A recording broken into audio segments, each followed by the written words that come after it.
안녕하세요, 어르신 여러분. 저는 노년내과 전문의 이정우입니다. 지난 40년 동안 노년기 환자들의 식습관과 만성질환을 중심으로 진료해 왔습니다. 진료실에서 어르신들을 뵐 때마다 가장 자주 듣는 말 중 하나가 있습니다. 박사님, 저는 채소는 정말 잘 챙겨 먹어요. 밥보다 채소를 더 좋아하고 하루에 몇 번씩도 나물 반찬을 먹어요. 물론 채소는 건강에 중요한 음식입니다. 하지만 저는 그럴 때마다 꼭 이렇게 되묻습니다. 어르신, 혹시 어떤 채소를 주로 드시나요? 많은 분들이 채소는 무조건 몸에 좋다고 생각합니다. 하지만 그건 절반만 맞는 이야기입니다. 특히 60세 이후에는 몸의 대사 속도와 장기 기능, 그리고 약물 복용 여부에 따라 채소조차도 약이 될 수도 독이 될 수도 있습니다. 예를 들어 위장이 약하신 분이 생무나 생양파를 매일 드신다면 속쓰림이 더 심해질 수 있습니다.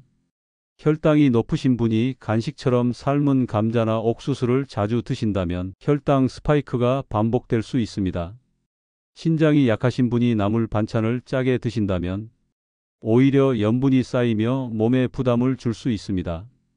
채소라는 이유만으로 아무거나 드셨다가 오히려 몸이 더 나빠졌다고 말씀하시는 어르신들을 저는 수없이 만나왔습니다. 심지어 건강을 위해 먹었던 식단이 피로감, 심화, 소화장애, 혈압 상승으로 이어진 경우도 있었죠. 그래서 오늘 이 시간에는 60세 이후 반드시 챙겨 드셔야 할 채소 4가지와 반드시 피해야 할 채소 4가지를 제가 직접 진료했던 실제 환자분들의 사례를 바탕으로 하나씩 알려드리겠습니다. 오늘 이야기는 끝까지 들어야 전체 흐름을 알 수 있습니다. 혹시 아직 구독과 좋아요를 누르지 않으셨다면 지금 바로 눌러주세요. 장수지의 채널은 어르신들의 건강한 노년을 응원합니다. 자, 그럼 지금부터 하나씩 살펴보겠습니다. 첫 번째로 소개해 드릴 몸을 살리는 채소는 바로 케일입니다. 흔히 채소의 왕이라 불리는 케일은 노화로 인한 세포 손상과 만성 염증을 줄이는 데 탁월한 항산화 채소입니다. 특히 루테인과 제아잔틴은 눈 건강에 매우 중요한 성분으로 황반변성 시야, 흐림, 안구, 건조 같은 노화성 눈 질환을 예방하고 늦춰주는 데 큰 도움이 됩니다. 케일에는 베타카로틴, 엽록소, 칼슘, 비타민 K 등 혈관과 뼈 건강을 위한 성분도 고루 들어 있습니다. 이 중 비타민 K는 혈액을 맑게 하고 골다공증 예방에도 기여해 시니어 건강에서 반드시 챙겨야 할 영양소 중 하나입니다. 제가 진료했던 74세 김선자 어르신은 책을 10분만 봐도 눈이 뻑뻑하고 시야가 뿌옇게 변한다고 호소하셨습니다. 황반변성 전 단계로 진단을 받고 심리적으로도 위축된 상태셨죠. 저는 아침마다 케일을 넣은 생스무디를 꾸준히 드시라고 권했습니다.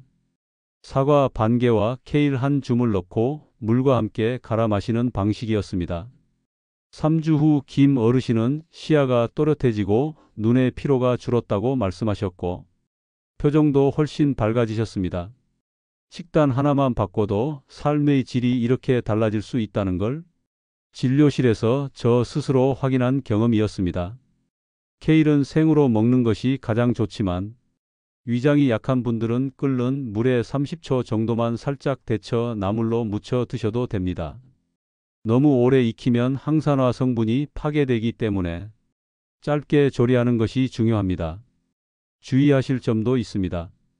케일은 칼륨이 많은 채소이기 때문에 신장 기능이 약한 분이나 고혈압 약을 복용 중인 분들은 섭취량을 하루 한 줌 이내로 제한하는 것이 안전합니다.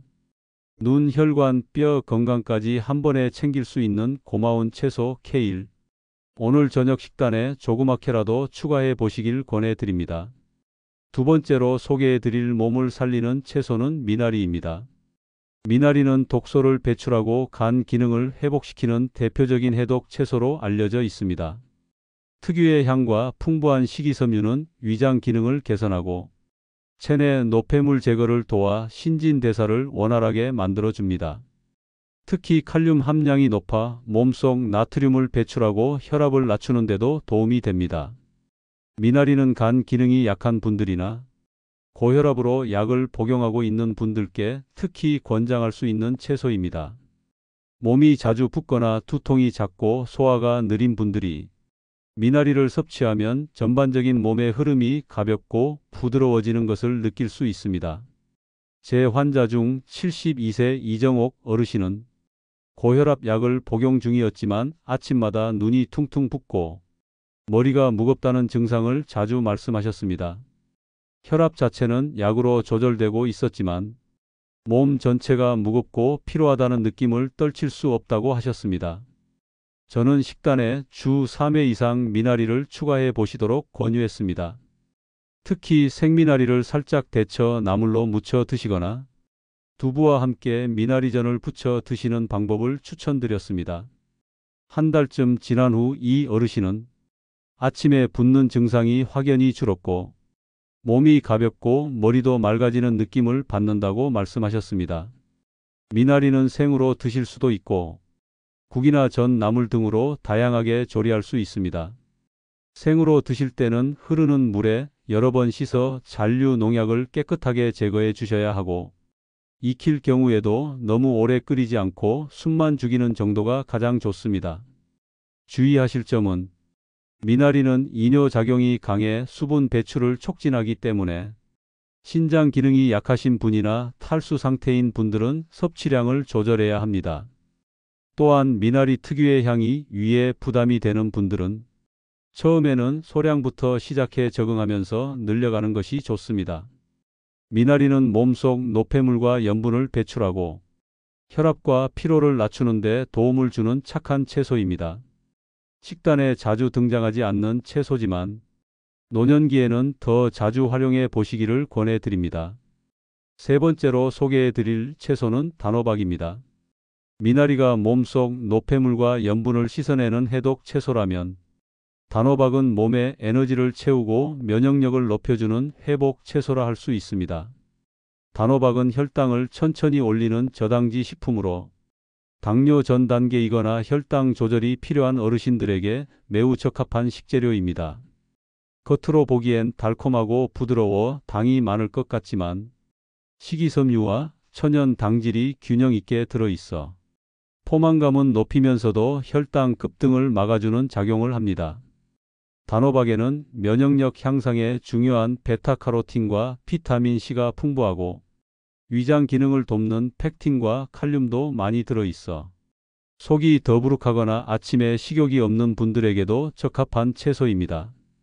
제가 진료했던 69세 박상길 어르신은 당화 혈색소 수치가 경계 수준이었고 혈당 조절을 위해 식사량을 줄이다 보니 늘 허기와 피로감을 호소하셨습니다. 저는 아침 식사에 백미밥을 줄이고 단호박을 곁들이는 식단으로 바꿔보시도록 권했습니다. 전자레인지에 간편하게 익혀 껍질째 드시는 방법을 알려드렸고 간식으로도 활용할 수 있도록 삶아서 냉장 보관하는 법도 함께 안내해드렸습니다. 2달쯤 지난 뒤 박 어르신은 공복 혈당 수치가 뚜렷하게 안정되었고 무엇보다 식후에 무기력함이 줄어들어 일상생활이 한결 활기차졌다고 말씀하셨습니다. 혈당은 낮추고 기운은 채우는 단호박의 진가를 몸소 느끼신 거죠. 단호박은 껍질째 드시는 것이 가장 이상적입니다. 껍질에는 풍부한 식이섬유와 미네랄이 들어있어 변비 예방과 장 기능 개선에도 좋습니다. 찌거나 삶아도 좋고 죽이나 스프에 넣어도 부담 없이 즐기실 수 있습니다. 주의하실 점은 너무 많이 먹게 되면 포만감으로 인해 오히려 식사의 균형이 깨질 수 있다는 점입니다. 한 끼에 손바닥 반 크기 정도의 양이면 충분하며 달콤한 맛을 내기 위해 설탕이나 꿀을 첨가하는 것은 피하는 것이 좋습니다. 단호박은 속을 편안하게 하고 에너지를 채우며 혈당까지 관리할 수 있는 다재다능한 채소입니다. 특히 식욕이 없을 때 죽 대신 활용하거나 기력이 떨어질 때 아침 식사 대용으로 이용하면 노년기의 건강식단에 큰 도움이 될 수 있습니다. 지금까지 케일, 미나리, 단호박까지 3가지 채소를 살펴봤습니다. 눈, 혈관, 면역력까지 고루 챙길 수 있는 채소들이었죠. 이제 4번째이자 마지막으로 소개해드릴 몸을 살리는 채소는 숙주나물입니다. 숙주는 소화기관이 약해지는 노년기에 특히 추천드리는 채소입니다. 무겁지 않으면서도 단백질과 식이섬유 수분이 풍부하게 들어있어 속을 편안하게 만들어주고 장 기능을 개선하는 데 도움을 줍니다. 특히 위가 더부룩하거나 속쓰림을 자주 겪는 분들에게는 기름기 없는 반찬으로 이상적인 선택이 될 수 있습니다. 숙주는 비타민 C와 아스파라긴산이 풍부해 피로 회복에도 도움을 주며 저칼로리 고수분 식품이라 체중을 조절 중인 어르신들에게도 부담 없이 좋습니다. 숙주의 흰 뿌리 부분에는 항염작용을 돕는 성분이 있어 몸속 염증 반응을 줄이고 면역 기능을 강화하는 데에도 기여할 수 있습니다. 제가 진료했던 76세 윤정자 어르신은 오랫동안 위염과 변비로 고생하셨습니다. 식사량을 줄여도 늘 더부룩하다고 하셨고 하루에 한 번도 배변을 못하는 날이 많았죠. 저는 식사 중 남을 반찬을 숙주 중심으로 바꿔보시도록 권유했고 무침보다는 데친 숙주에 간장 약간과 참기름 소량만 넣은 형태로 드시도록 안내했습니다. 그 결과 섭취 2주 후부터 배변 주기가 좋아졌고 식사 후 속이 편하다는 표현을 반복해 말씀하셨습니다. 과거에는 밥을 먹고도 소화가 안 돼 걱정이었는데 지금은 오히려 식사 시간이 기다려진다는 말씀이 인상 깊었습니다. 숙주는 조리 시간이 매우 짧아야 영양소 손실이 적고 특유의 아삭한 식감도 살릴 수 있습니다. 끓는 물에 30초 정도 데친 후 찬물에 헹구고 기름은 최소한으로만 사용하는 것이 좋습니다. 기름을 많이 넣으면 오히려 위에 부담이 될 수 있기 때문입니다. 주의할 점은 날 숙주를 장기간 보관하면 수분이 빠지며 세균이 증식할 수 있기 때문에 구입 후 이틀 이내에 조리해 드시는 것이 가장 안전합니다. 또한 너무 익히면 비타민C가 손실되니 반드시 짧게 데쳐서 사용하는 것이 좋습니다. 숙주는 노년기에 약해지기 쉬운 소화 기능을 도와주고 속을 편하게 하며 장 건강까지 챙길 수 있는 소박하지만 강한 채소입니다. 식단에서 빠지기 쉬운 재료지만 꾸준히 드신다면 분명 몸이 반응할 것입니다. 몸을 살리는 채소들을 살펴봤다면 이제부터는 반대로 60세 이후에는 오히려 피해야 할 채소들을 하나씩 짚어보겠습니다. 이번에는 겉보기에는 건강해 보여도 노년기에는 위장이나 신장에 부담을 줄 수 있는 채소들을 중심으로 말씀드리겠습니다. 첫 번째로 주의해야 할 채소는 바로 무입니다. 특히 무를 생즙으로 갈아 마시거나 무채로 생식하는 경우에는 60세 이후 어르신들에게 위장장애를 유발할 수 있습니다. 무는 기본적으로 찬 성질을 가진 채소입니다. 위가 약하거나 위산 과다로 고생하는 분들에게는 속쓰림이나 복부 팽만감이 심해질 수 있습니다. 게다가 생무에는 디아스타제 같은 소화 효소가 풍부하긴 하지만 이 성분들이 위장 점막을 과도하게 자극할 수 있어 오히려 만성 위염이나 역류성 식도염 증상을 악화시키는 경우가 많습니다. 무의 효능을 믿고 매일 아침 공복에 생무즙을 드시는 어르신들도 많지만 이런 식습관이 오히려 속을 쓰리게 하고 배가 더부룩해지는 원인이 되곤 합니다. 제가 진료했던 70세 김명순 어르신은 아침마다 생무즙을 공복에 드신다고 하셨습니다. 위 건강에 좋다는 말을 듣고 6개월 이상 꾸준히 복용하셨는데 오히려 속쓰림이 점점 심해지고 식사 후 트림과 팽만감이 잦아져서 병원을 찾으셨습니다. 내시경 검사 결과 위산 역류가 심한 상태였고 진단은 만성 위염이었습니다. 김 어르신께는 생무즙을 당장 중단해 드리고 식사는 부드러운 죽 위주로 바꾸신 뒤 익힌 물을 국이나 찜 형태로 소량만 드시도록 권했습니다. 이후 한 달 만에 속쓰림 증상이 거의 사라졌고 식사 후에 불편감도 많이 줄어들었다며 매우 만족해 하셨습니다. 무는 조리 방법에 따라 효과가 크게 달라지는 채소입니다. 생으로 드시는 경우 위산 분비가 과도하게 자극될 수 있기 때문에 60세 이후에는 반드시 익혀서 드시는 것이 안전합니다. 특히 무국이나 무찜처럼 부드럽게 조리된 형태가 소화에도 부담이 없고 몸을 따뜻하게 해주는 효과도 있어 어르신들께는 훨씬 적합합니다. 또한 공복 상태에서는 생무뿐 아니라 모든 찬 채소의 섭취를 피하시는 것이 좋습니다. 속이 자주 쓰리거나 가스가 차는 분들은 건강을 위해 먹는 생채소가 오히려 병을 키울 수 있다는 점을 꼭 기억하셔야 합니다. 건강에 좋다고 알려진 채소라도 조리 방법이 몸에 맞지 않으면 그 자체가 자극이 될 수 있습니다. 특히 무처럼 성질이 찬 채소는 노년기 소화기계에 부담을 줄 수 있으므로 익혀서 따뜻하게 섭취하는 습관이 무엇보다 중요합니다. 두 번째로 주의해야 할 채소는 감자입니다. 감자는 우리에게 매우 익숙한 식재료이고 밥 대신 먹거나 반찬으로 활용되는 일이 많습니다. 하지만 감자는 고혈당과 고혈압을 동시에 유발할 수 있는 위험한 탄수화물 채소입니다. 특히 문제는 감자를 튀기거나 으깨서 먹을 때입니다. 이렇게 조리된 감자는 소화가 너무 빨라 혈당을 급격히 올리고 인슐린을 과도하게 자극하게 됩니다. 이로 인해 췌장이 스트레스를 받게 되고 장기적으로는 당뇨병 위험도 높아질 수 있습니다. 또한 감자는 나트륨과 함께 조리되는 경우가 많기 때문에 혈압 상승의 주범이 되기도 합니다.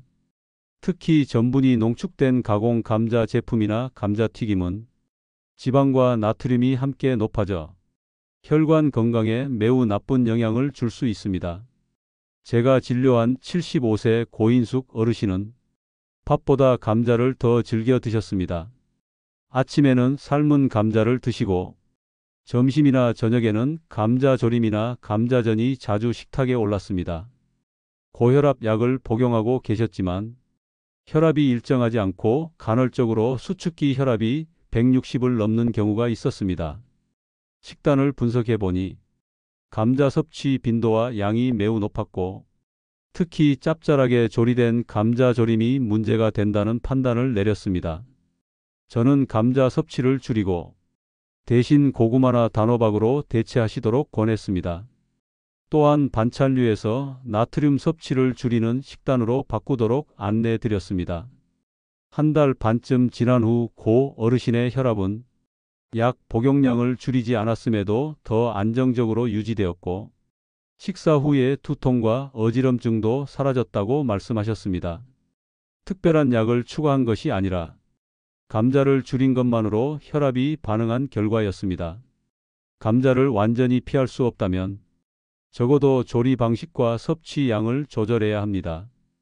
튀기지 말고 삶아 먹되 껍질을 그대로 두고 조리해 식이섬유 손실을 줄이는 것이 좋습니다. 또한 계피를 곁들여 구워 먹는 방식도 혈당 상승을 완화하는 데 도움을 줄 수 있습니다. 감자는 친숙하고 부드러운 식감 때문에 위에 부담이 없다고 착각하기 쉽지만 노년기에는 혈압과 혈당을 함께 자극할 수 있는 숨겨진 고위험 식재료입니다. 하루 한 끼 이상 섭취하는 습관이 있다면 지금 반드시 점검해 보셔야 합니다. 세 번째로 피해야 할 채소는 가지입니다. 가지 역시 건강한 채소로 널리 알려져 있지만 류마티스 관절염이나 통증성 질환을 앓고 있는 어르신들에게는 주의가 필요한 식재료입니다. 가장 큰 이유는 가지에 포함된 알칼로이드 성분 때문입니다. 이 성분은 일부 사람들에게 관절 통증이나 피로감을 유발할 수 있습니다. 특히 관절이 약하거나 신경계가 예민한 분들은 가지 섭취 후 몸이 무겁거나 관절이 쑤시는 증상을 겪기도 합니다. 또한 가지에는 옥살산이라는 성분도 포함되어 있어 신장 결석 병력이 있는 분이나 신장 기능이 약한 분들에게는 불필요한 부담이 될 수 있습니다. 이 두 가지 성분이 겹치면 통증과 염증 반응이 반복적으로 나타나는 원인이 되기도 합니다. 제가 진료했던 68세 여성 환자분은 류마티스를 앓고 계셨고 여름철에는 입맛을 돋운다며 가지 무침을 자주 드셨습니다. 그런데 이상하게 가지 반찬을 먹은 다음 날이면 무릎 관절이 욱신거리고 손마디가 뻣뻣하다고 자주 말씀하셨습니다. 처음에는 계절 변화 때문이라 생각하셨지만 식단을 자세히 기록해 보니 가지 섭취 후 증상이 반복적으로 나타난다는 사실을 확인할 수 있었습니다. 이후 가지 섭취를 중단하고 대신 염증을 줄이는 항산화 채소 위주로 식단을 구성해 드렸습니다. 쑥갓, 브로콜리, 양배추 등을 활용한 나물 식단으로 변경하자 통증 빈도가 줄고 아침 관절 뻣뻣함도 많이 개선되었다고 말씀하셨습니다. 그렇다고 해서 가지를 반드시 금지해야 한다는 것은 아닙니다. 다만 평소 염증이 자주 생기거나 관절 통증이 있는 분들이라면 가지 섭취 이후 몸의 반응을 면밀히 살펴볼 필요가 있습니다. 혹시라도 통증이 반복되거나 몸이 무거워지는 느낌이 든다면 일시적으로 섭취를 중단하고 변화를 관찰해 보시길 권합니다. 가지 섭취 시에는 몇 가지 조리 팁이 필요합니다. 첫째, 껍질에 알칼로이드와 옥살산이 많이 포함되어 있기 때문에 껍질을 벗긴 뒤 조리하는 것이 좋고, 둘째로 소금물에 2030분 정도 담가 쓴맛과 자극 성분을 빼는 과정이 필요합니다. 셋째로는 튀김보다는 찜이나 볶음 형태로 조리하는 것이 위의 부담을 줄이고 통증을 덜 유발합니다. 가지처럼 흔하게 먹는 채소도 체질에 따라 불편을 유발할 수 있다는 사실을 기억하셔야 합니다. 내 몸에 맞지 않는다면 아무리 건강하다는 채소라도 노년기에는 조심해서 드셔야 합니다. 피해야 할 채소 네 번째는 절임 채소입니다. 김치, 피클, 젓갈 같은 반찬류는 한국인의 식탁에서 빠지기 어려운 존재지만 60세 이후에는 반드시 조심해서 드셔야 하는 식품들입니다. 문제는 바로 과도한 나트륨 함량입니다. 절임 채소는 기본적으로 소금과 젓갈에 절이는 방식으로 만들어지기 때문에 한 끼 식사에 반찬으로 조금씩만 곁들여도 하루 권장 나트륨 섭취량을 쉽게 초과하게 됩니다. 고혈압, 심장질환, 신장질환을 앓고 있는 분들은 이러한 절임 채소에 포함된 나트륨이 혈관을 수축시키고 체내 수분을 정체시켜 혈압을 올리고 신장에 부담을 주는 주요 원인이 될 수 있습니다. 특히 젓갈류는 감칠맛은 강하지만 나트륨 농도가 가장 높아 신장 기능이 떨어진 어르신들에겐 매우 위험할 수 있습니다. 또한 시판 피클이나 양념김치처럼 가공된 제품들은 소금 외에도 인공감미료나 방부제가 첨가되어 위 점막을 자극하고 위염이나 역류성 식도염을 악화시킬 수 있습니다. 제가 진료했던 70세 윤종남 어르신은 매 끼니마다 김치를 반드시 드셨고 된장, 깻잎, 장아찌, 젓갈도 즐겨 드셨습니다. 식사는 소식하셨지만 짠 반찬을 좋아하셔서 검진에서 늘 신장 수치가 불안정하게 나왔고 부종이 심하고 밤이면 다리가 쑤신다는 증상이 반복되었습니다. 식단 상담을 통해 절임 채소 섭취를 과감히 줄이고 생채소 위주의 싱거운 식단으로 바꾼 뒤 2달이 채 되지 않아 신장 수치는 정상 범위로 회복되었고 부종과 불면 증상도 눈에 띄게 개선되었습니다. 절임 채소를 꼭 드셔야 한다면 다음의 방법을 실천해 보시길 권합니다. 첫째, 너무 오래된 김치는 피하고, 둘째, 식사 전 반드시 물에 한번 헹궈 소금을 줄이시고, 셋째, 하루 2끼 이상 절임 반찬을 반복하지 않도록 식단을 조절하는 것이 좋습니다. 또한 김치를 직접 담그는 경우 소금과 젓갈의 양을 줄이고 배나 사과를 갈아 넣는 방식으로 단맛과 감칠맛을 살리는 것도 좋은 방법입니다. 김치는 분명 우리 식문화의 중심이지만 노년기에는 익숙함보다 안전한 선택이 더 중요합니다. 짭짤한 맛보다 담백한 채소 반찬 하나가 신장과 혈관 건강을 지키는 열쇠가 될 수 있다는 점 꼭 기억하시길 바랍니다. 지금까지 60세 이후 꼭 먹어야 할 채소 4가지와 반드시 피해야 할 채소 4가지를 살펴봤습니다. 건강을 위한 선택 하나하나가 노년기의 삶을 얼마나 크게 바꿀 수 있는지를 실제 환자분들의 사례를 통해 함께 확인해 보셨을 겁니다. 다시 한번 요약해 드리자면 눈과 혈관을 지키는 케일, 몸속 독소를 씻어내는 미나리, 면역력을 채워주는 단호박, 소화를 도와주는 숙주나물은 노년기 식단에 꼭 챙겨야 할 채소입니다. 반대로 속을 자극하는 생무즙, 혈당을 급격히 올리는 감자, 관절과 신장을 자극할 수 있는 가지, 그리고 짠맛에 익숙해진 절임 채소들은 체질과 건강 상태에 따라 반드시 조심해서 드셔야 합니다. 이제 중요한 건 실천입니다. 여러분 오늘 저녁 식사부터 어떤 채소를 바꿔보시겠습니까? 식탁 위에 올라가는 반찬 하나만 바뀌어도 혈압과 혈당이 달라지고 몸의 피로도 훨씬 가벼워질 수 있습니다. 내 몸에 맞는 채소를 잘 알고 내 식단을 스스로 설계할 수 있는 어르신이 진짜 건강한 100세 시대를 살아가는 지혜로운 어르신입니다. 오늘 영상이 도움이 되셨다면 지금 구독 버튼 눌러주시고 좋아요도 함께 부탁드립니다. 작은 클릭 하나가 더 많은 어르신들에게 이 정보가 전해지는데 큰 힘이 됩니다. 그리고 오늘 들으신 내용 중 가장 먼저 실천해보고 싶은 채소는 무엇인가요? 댓글로 남겨주시면 여러분의 실천을 제가 기억하고 응원하겠습니다. 저는 앞으로도 여러분의 100세 건강을 위해 실제 환자들의 변화와 의학적 근거를 바탕으로 가장 현실적인 건강 정보를 전해드리겠습니다. 함께 건강한 노후를 위한 삶을 장수지혜와 함께 준비해 보시죠. 오늘도 시청해 주셔서 감사합니다.